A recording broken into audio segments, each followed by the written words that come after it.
paz na guia, Deus que me alumia. O Clube do Ouvinte RU Nossa Senhora de Guadalupe traz até você a Bíblia. Nos defende dos perigos, dos inimigos da vida. Estimados irmãos e irmãs, ouvintes da Rádio Universidade, continuamos neste programa de formação bíblica com o livro do Apocalipse de João que começamos a semana passada. Lembramos os traços principais. Apocalipse significa desvelamento, revelação. O grande interesse pelo problema do mal é sentido como realidade sobre-humana que puxou a humanidade inteira no Apocalipse. A crença numa continuação da vida, além da morte, seja por ressurreição ou imortalidade da alma. O gênero literário é único, tá? E se desvela em Israel, basicamente, no 2º século a.C. até o 2º século depois de Cristo. O Apocalipse é uma grande carta, escrita a ser pronunciada na Assembleia Litúrgica. A língua e o estilo do Apocalipse são únicos. E vamos então para a estrutura, como se desenrola a arquitetura, como se desenrola a formação e se divide o livro. Temos o prólogo do Apocalipse, capítulo 1, versículos 1 a 3, que nos diz revelação de Jesus Cristo. Deus lhe concedeu para que mostrasse a seus servos as coisas que devem acontecer muito em breve. Ele é a manifestação com sinais por meio de seu anjo, o enviado, ao seu servo João, o qual atestou tudo quanto viu como sendo a palavra de Deus e o testemunho de Jesus Cristo. Feliz o leitor e os ouvintes das palavras desta profecia, se observarem o que nela está escrito, pois o tempo está próximo. Então nos dá esse tempo de urgência e são palavras de profecia.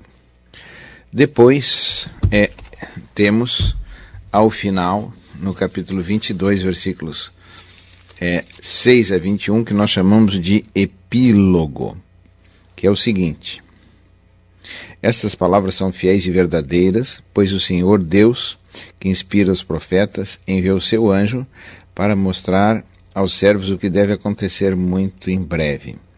E assim segue até o versículo 21, e diz assim: Jesus Cristo, eu sou o Alfa e o Ômega, o primeiro e o último, o princípio e o fim. Felizes os que lavam suas vestes para terem poder sobre a árvore da vida e para entrarem na cidade pelas portas.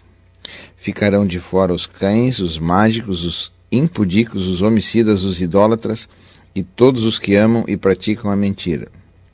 Os mentirosos resumem todas as sanções, todos os aspectos negativos anteriores.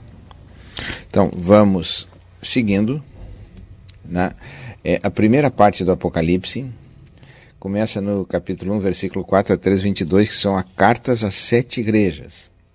7 igrejas que estavam na Ásia, que simbolizam todas as igrejas. 7 é um número simbólico na Bíblia que significa a totalidade. Então, todas as cartas, todas as comunidades, têm anúncio do anjo da igreja, também coloca os pontos positivos, negativos, e depois tem a promessa ou a sanção do castigo àqueles que não cumprem a meta da revelação do plano de Deus, mas também a promessa àqueles. Então temos as comunidades de Éfeso, Esmirna, Pérgamo, Tiatira, Sardes, Filadélfia e Laodiceia. Estas são as cartas. Segunda parte ainda, que vai do capítulo 4, versículo 1, ao capítulo 22, versículo 5, é o desenvolvimento apocalíptico verdadeiro e próprio. Do capítulo 4 ao versículo 1 ao 22, versículo 5, ela é bem mais complexa, essa divisão. Então, primeira parte, capítulo 4, versículo 1 a 5, versículo 14, tem uma seção introdutória. Aqui na Bíblia de Jerusalém diz que Deus entrega o destino do mundo ao Cordeiro. Então, essa é a seção das visões do trono do Cordeiro e a entrega do livro dos 7 selos. Depois, no capítulo 6, versículo 1 ao capítulo 8, versículo 1, é a seção dos selos, é caracterizada pela abertura dos primeiros 6 selos pelo Cordeiro, que depois vão, então, nos conduzir à revelação do que o Cordeiro quer nos dizer, e o Cordeiro é Jesus Cristo. Temos aqui um fenômeno interessante. O 7º selo abraça toda a parte seguinte, que é a seção das trombetas, do capítulo 8, versículo 2 ao 11, versículo 14, que é caracterizada pela abertura sucessiva das primeiras 6 trombetas. A 7ª, por sua vez, abarca toda a parte seguinte. As 3 últimas trombetas sobrepõem-se os 3 ais. Ais significa essa lamentação, essa advertência, criando um clima de tensão literária notável. A 7ª trombeta, paralelamente ao 3º ai, abraça toda a parte seguinte. Então temos essa característica, a última parte abarca todas as partes seguintes. No capítulo 11, versículo 15 ao 16, versículo 16, é a seção mais complexa, pode ser denominada a seção dos 3 sinais, em base à característica literária de fundo que apresenta. Primeiro sinal é a mulher, que significa Maria e a igreja. Segundo é o dragão, que tenta devorar a mulher. Terceiro são os anjos com 7 cálices, todos coligados entre si. E o 7º cálice, como é a estrutura do Apocalipse, abarca toda a parte seguinte, que é composta por 7 taças, no capítulo 16, versículos 1 a 21. No capítulo 16, versículo 17 a 22, versículo 5, temos a seção conclusiva. Se apresenta o grande dia da intervenção final de Cristo, que de uma parte julga e anula todas as forças mas e da outra prepara e realiza o triunfo da esposa. A esposa, Jerusalém Celeste, é o povo de Deus fiel. Então, para quem se destina o Apocalipse? O Apocalipse tem como destinatários os membros da comunidade de João que vive em Éfeso e nas outras cidades indicadas na própria obra, aquelas 7 comunidades. Lembramos que esse número simbólico de 7 evoca a totalidade e deixa supor um intento de destinação universal, ou seja, a todas as igrejas. Qual é o escopo do Apocalipse, o objetivo? Em qualquer caso próprio do gênero apocalíptico, o escopo é a consolação, o encorajamento e a formação espiritual e teológica. Não é um texto escrito, como muitos pensam, para colocar temor devido às suas grandes figuras, que são símbolos. O autor vê uma perigosa ligação entre a estrutura imperial, Império Romano, e o bem-estar material, que é o culto ao imperador a que eram praticamente obrigados todas as cidades do império, que significa uma gratidão ao benfeitor, que garante a vida abastada, e também a necessidade de participar de banquetes aos ídolos. Isso aí, então, é denunciado pelo Apocalipse. Ele chega a citar uma seita cristã dos Nicolaitas, né? Então, que opta pelo compromisso dirigido ao bem-estar. Para alcançar o seu objetivo, a arte retórica de João persegue uma tríplice estratégia no Apocalipse. A demolição, primeira, a demolição do adversário. Segundo, a construção de um universo alternativo. E terceiro, a proposta de um imperativo moral e sapiencial. O que devemos fazer, como devemos pensar. Então, no fronte interno, né, João empenha-se em demolir a honorabilidade dos adversários. Primeiro, no plano institucional, os acusa de usurpar papéis eclesiais, aqueles que são do apóstolo e dos profetas, que reivindicam para si toda a legitimidade eclesial. No plano moral, os acusa de porneia e adultério. Porneia é a raiz de pornografia, aquilo que é uma sexualidade ilícita, qualificando-os com nomes infamantes da tradição bíblica. O aspecto construtivo é realizado com o quadro narrativo que põe o juízo como sentença diretamente divina. O profeta pede, enfim, um sábio discernimento e uma pacífica e fatigante resistência unida àquilo que é uma expressão atual, a tolerância zero. Não tolerar aquilo que se desvia. No fronte externo, isso era como João combate dentro das comunidades. No fronte interno, ele apresenta um adversário imperial com imagens grotescas e desumanizantes, bestial com obras que são ridículas macaquices. Coloca em evidência a precariedade e a inconfiabilidade deste mundo.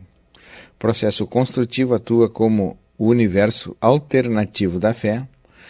Tudo é persuasivo e encorajador para que o leitor seja conquistado. João demonizou o sistema mundano para traçar confins nítidos com a Igreja, sobretudo para afirmar e defender a identidade cristã. Os imperativos, enfim, requerem circunspecção, olhar para si, e discernimento, cisão de responsabilidade e oposição. Ou sou responsável ou eu me oponho. Com isso, dá o sinal de um grave e imediato perigo. Convida a sabedoria diante das escolhas espirituais e medíocres, exorta a constância diante dos casos de deserção, alguns têm medo e se afastam. Não convida, todavia, a retirar-se do mundo, mas uma coerência convicta mesmo até a morte. Não é para se afastar desse mundo. Seguindo, então, e resumindo, o Apocalipse visa, portanto, a infundir esperança e não medo, em meio à perseguição e a relançar o empenho moral dos cristãos, comportamento correto, diante das tentações de sincretismo, de uma mistura, uma salada de frutas, e compromisso. Para obter isso, enquanto revelação de Jesus Cristo é fundamentalmente celebração da Páscoa. Qual é a mensagem teológica do Apocalipse? Vamos então fazer o nosso breve intervalo para depois prosseguirmos.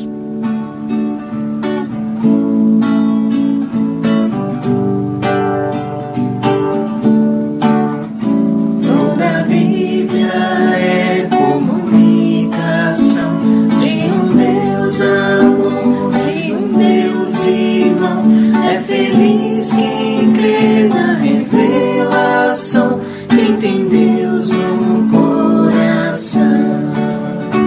Jesus Cristo é a palavra, pura imagem de Deus Pai. Ele é vida e verdade, a suprema caridade. Toda a Bíblia é comunicação de um Deus amor, de um Deus irmão. É feliz quem crê na revelação, quem tem Deus no coração.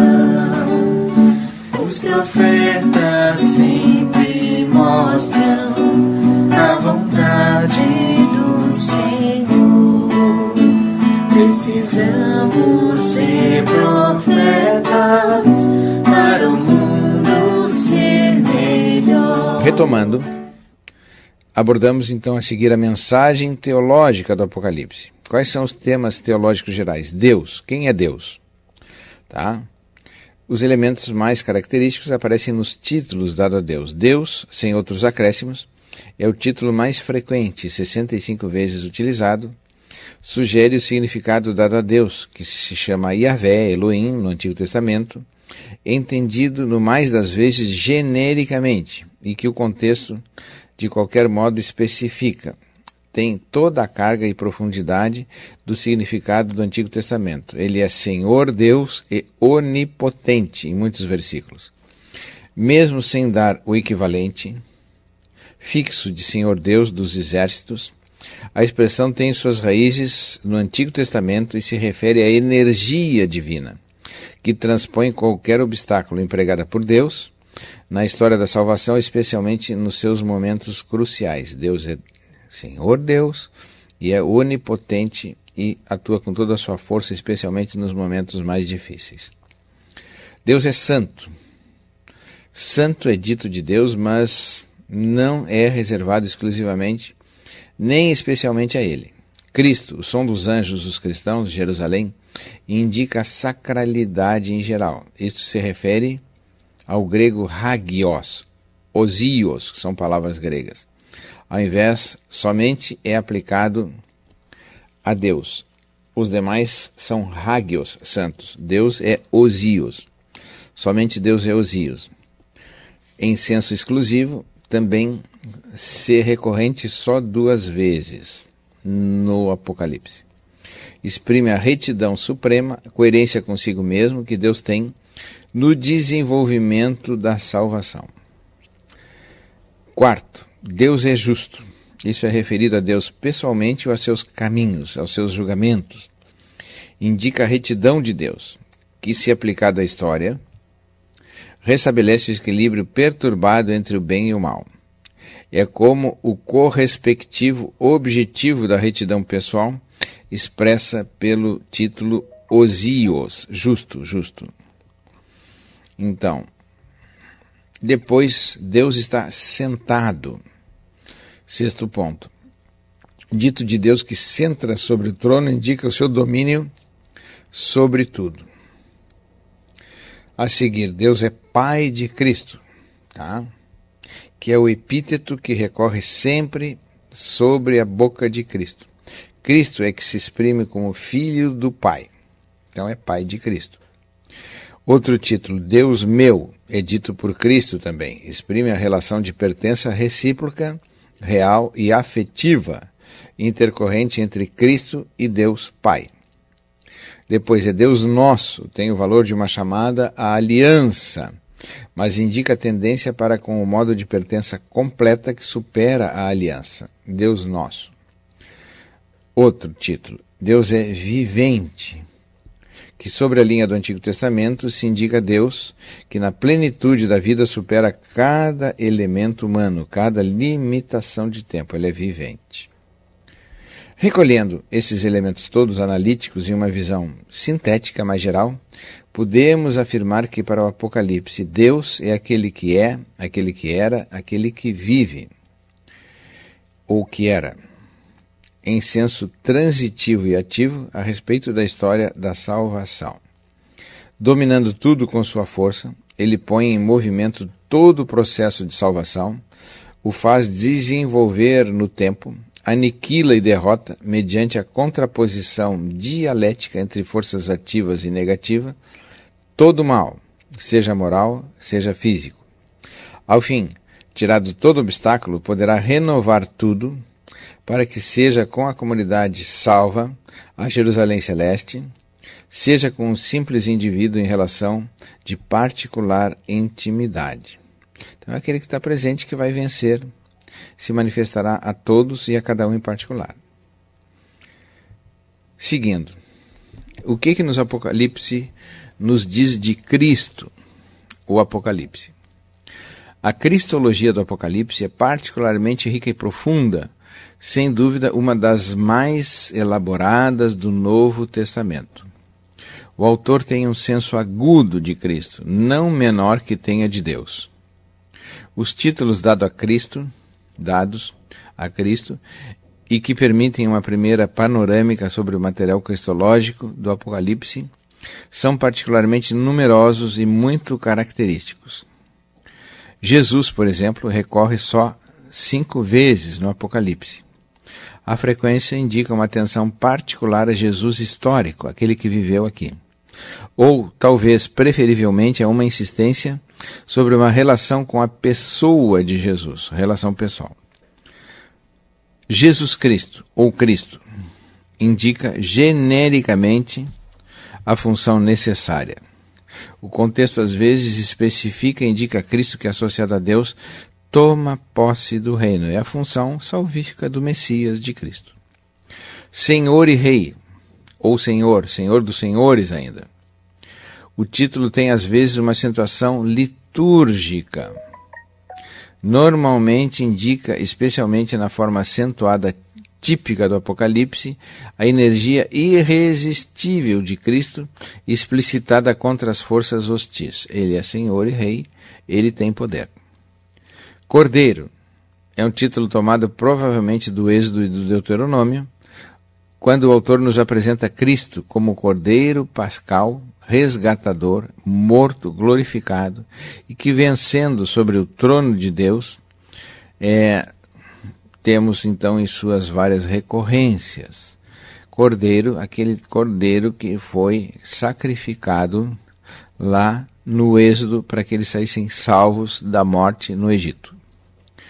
Outro título é similar a um filho de homem, que nos indica também e substancialmente coincide com um título cristológico muito difundido nos evangelhos.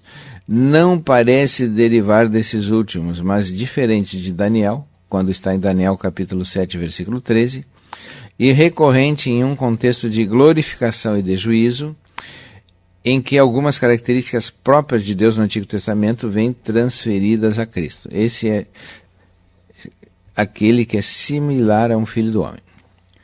Outro título é Verbo de Deus, é o nome característico de Cristo, que lhe foi dado com grande solenidade literária. Está no primeiro versículo do Evangelho de João. No princípio era o Verbo. Indica a sua realidade transcendente no rastro do quarto Evangelho, mas vista no contexto dinâmico da conclusão da história da salvação. Ele é o Filho de Deus. Cristo é dito Filho de Deus no sentido mais pleno da palavra, assim como Deus é dito Pai de Cristo, como vimos acima. Outro título é O Verdadeiro. O título qualifica o testemunho de Cristo, verdadeiro. Ele é santo, o que indica a pertença toda especial de Cristo na esfera do próprio Deus. Ele é o vivente, título próprio de Deus. Esse título vem também dado a Cristo com base na sua ressurreição. Ele é o primeiro, o último, o alfa e o ômega. Ditos a respeito de Deus, estes títulos vêm transferidos a Cristo, que em relação com o mistério pascal é indicado como ao início e à conclusão da série homogênica, representada pela história da salvação. Toda a história da salvação está presente. Ele é a testemunha fiel. Assim, Cristo é testemunha fiel enquanto projeto de salvação. Neste sentido, Cristo é designado no Apocalipse também como o Amém. Amém significa assim seja, confirma. Ele é o príncipe dos reis da terra. Título que indica a supremacia de Cristo sobre as forças hostis a Deus, organizadas historicamente, ditas propriamente reis da terra. As forças hostis transformam-se radicalmente. O título recorrente recorre também reforçado. Ele é o Rei dos Reis, unido a Senhor, e exprime propriamente então a supremacia dinâmica de Cristo. Seguindo, temos o título Leão da tribo de Judá, a expressão que põe em relação à plena realização messiânica da descendência de Davi. Davi era de Judá. O rebanho da estirpe de Davi, com energia derivante do mistério pascal. Ele é o primogênito dentre os mortos, É o Cristo ressuscitado, primeiro de uma série de filhos de Deus ressuscitados, somos nós. É aquele que possui os 7 Espíritos de Deus, indica a supremacia de Cristo, também sobre os anjos superiores, aqueles que estão diante do trono de Deus. E uma supremacia dinâmica. Cristo envia os anjos espíritos sobre toda a terra, ou talvez preferivelmente, trata-se de Cristo, que envia seu Espírito em várias operações e aspectos que este depois assume na sua missão. Ele é a estrela luminosa da manhã. Jesus ressuscitado é a estrela luminosa da manhã, que em prospectiva escatológica desponta no coração dos seus fiéis. Então, numa apresentação sintética da cristologia do Apocalipse, tem-se antes de tudo nas visões iniciais, no capítulo 1, versículos 12 a 20. Ele é morto e ressuscitado, dotado de todas as prerrogativas de Deus, vivente na igreja, e essa, a igreja, Cristo a tem em mão e a impulsiona para a frente energicamente. Ele, antes de tudo, julga com sua palavra, purificando-a a partir de dentro, ajuda-a depois a discernir a sua hora em relação à sua relação com as forças hostis históricas. Derrota tais forças junto com essa igreja, tornando-a completamente esposa. Assim Cristo sobe ao trono de Deus, prolongando na realização histórica da igreja aquela que fora sua vida pessoal, obtida com sua ressurreição. Nesse sentido, ele é, para o autor do Apocalipse, o Cordeiro, título característico da segunda parte, aquele que se entrega por a sua igreja amada e esposa. Em terceiro lugar, e estamos indo para o fim, temos o Espírito. O Espírito no Apocalipse, na teologia do Espírito do Apocalipse, apresenta-se com indicações sóbrias, desencarnadas à primeira vista, mas que recolhidas juntas constituem um quadro particularmente interessante. Ele pertence a Deus, é sua prerrogativa, está na sua plenitude diante de Deus, são os 7 Espíritos de Deus. O Espírito de Deus, na sua totalidade, das suas manifestações concretas, torna-se, como parece indicar também o complexo simbolismo dos zoas, os animais viventes, torna-se uma energia que parte da transcendência divina e opera no nível da história humana. É a energia que invade o autor do Apocalipse, que dá vida à ressurreição. Resumindo, o Espírito, e assim concluímos o programa de hoje, o Espírito, totalidade da energia divina transcendente que vem a contato com a história humana, pertence a Cristo, que tem os 7 Espíritos de Deus. Na sua totalidade os envia sobre a terra. Enviado sobre a terra, o Espírito manifesta-se e age como pessoa. Torna-se simplesmente o Espírito, mas é verificado em contato com a igreja. O Espírito revela, fala em continuação às igrejas, anima a igreja no seu amor de esposa e lhe sustenta a esperança escatológica, a esperança para o fim. Nós, irmãos, não colocamos hoje, não falamos nos versículos para dar continuidade à mensagem do Apocalipse, mas cada um desses títulos, cada um desses aspectos que falamos, de Deus, de Cristo, do Espírito, são fundamentados nos versículos que são citados por quem estuda. Tenham, então, todos um bom fim de semana, que Deus os acompanhe e até a próxima semana.